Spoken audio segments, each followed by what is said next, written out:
Frankenstein de Mary Shelley, parte 20.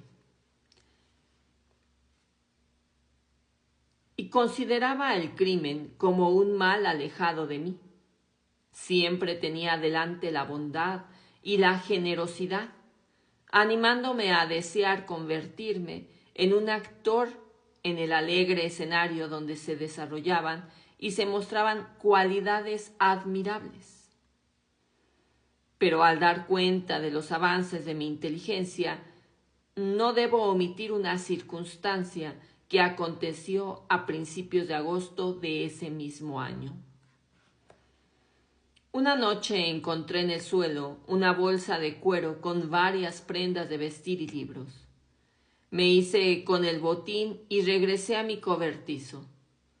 Los libros estaban escritos en la lengua y con las letras que había aprendido en la granja. El paraíso perdido, vidas paralelas y las desventuras del joven Werther. La posesión de esos tesoros me dio un extraordinario placer.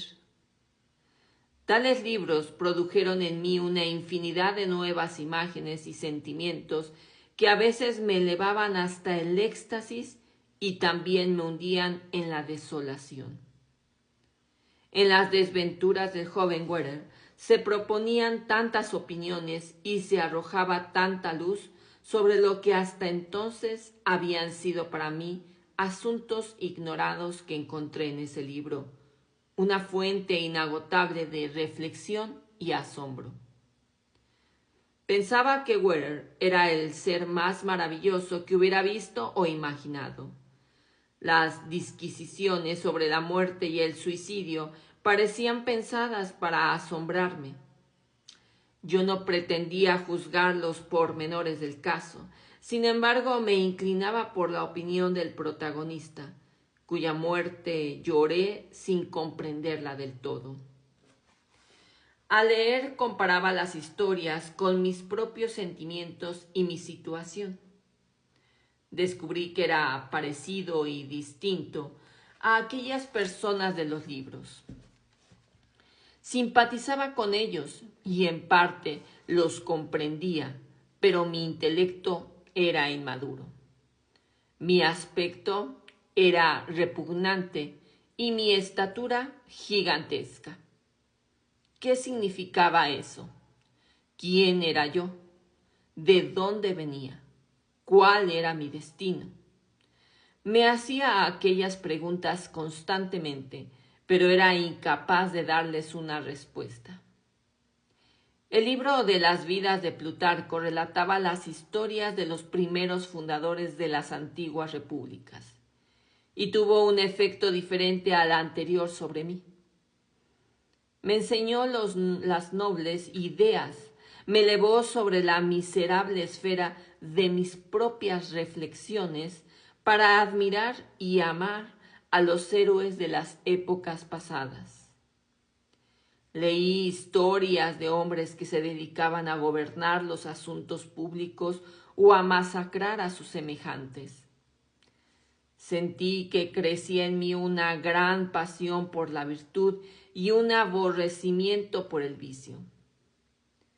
El paraíso perdido despertó emociones distintas y bastante profundas. Lo leí como una historia verdadera. Sacudió en mí todos los sentimientos de asombro y veneración que eran capaz de despertar la descripción de un Dios omnipotente combatiendo contra sus criaturas.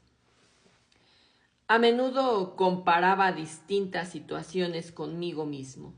Como Adán, yo fui creado sin lazo alguno a ningún otro ser vivo, pero su situación era diferente a la mía. Él había nacido de las manos de Dios como una criatura perfecta, feliz, próspera y protegida por el amor incondicional de su Creador. Pero yo era un desgraciado y me encontraba indefenso y solo. Pensaba que en realidad pertenecía a la estirpe de Satán, porque a menudo la amarga bilis de la envidia me invadía. Otra circunstancia confirmó aquellos sentimientos. Después que llegara al cobertizo, descubrí algunos papeles en el bolsillo de las ropas que había tomado de tu laboratorio. Ahora que ya era capaz de descifrar los signos en los que estaban escritos, comencé a estudiarlos con mucho cuidado. Era tu diario.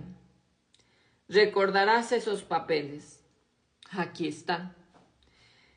En ellos se relata la concerniente a mi origen maldito.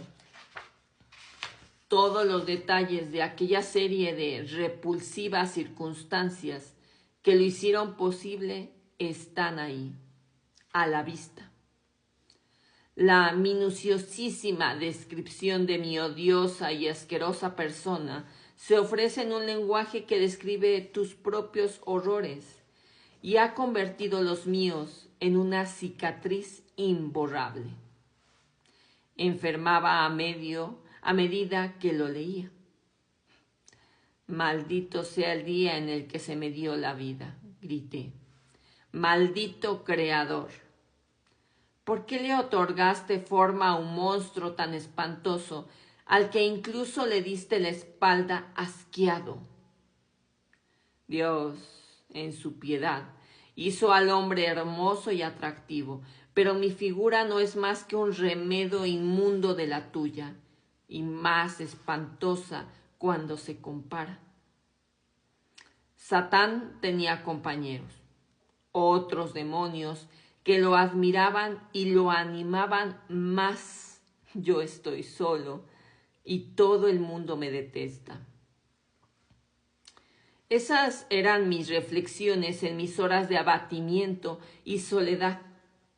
Pero al contemplar las virtudes de los granjeros, su amable y bondadoso carácter, me convencí de que cuando conocieran mi admiración por sus virtudes, tendrían piedad de mí y pasarían por alto mi deformidad. ¿Serían capaces de cerrarle la puerta a un ser que, aun siendo monstruoso, imploraba su compasión y amistad? Pospuse aquella tentativa algunos meses más. Además, descubrí que mi comprensión mejoraba tanto con las experiencias de cada día que no deseaba afrontar aquella empresa hasta que no transcurrieran algunos meses más y adquiriera más conocimientos. Mientras tanto, hubo cambios en la casa. La presencia de Safi irradiaba felicidad entre los moradores y yo también descubrí que allí reinaba una mayor abundancia. Félix y Ágata empleaban más tiempo divirtiéndose y conversando. No parecían ricos, pero estaban contentos y felices.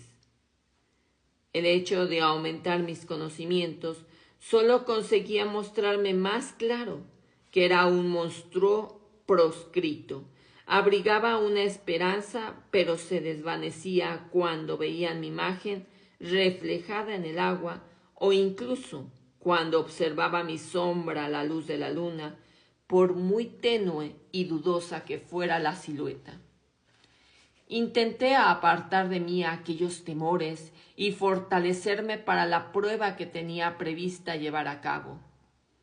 Así pasó el otoño.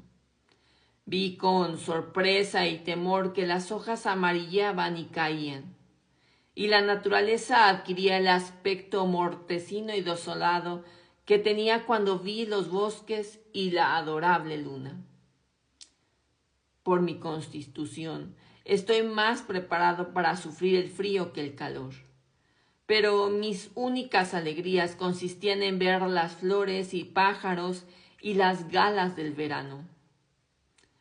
Cuanto más observaba a mis queridos granjeros, mayor era mi deseo de suplicarles protección y comprensión. Mi corazón anhelaba que aquellos me conocieran y me quisieran y que sus dulces miradas se dirigieran a mí con afecto Eso era mi única ambición.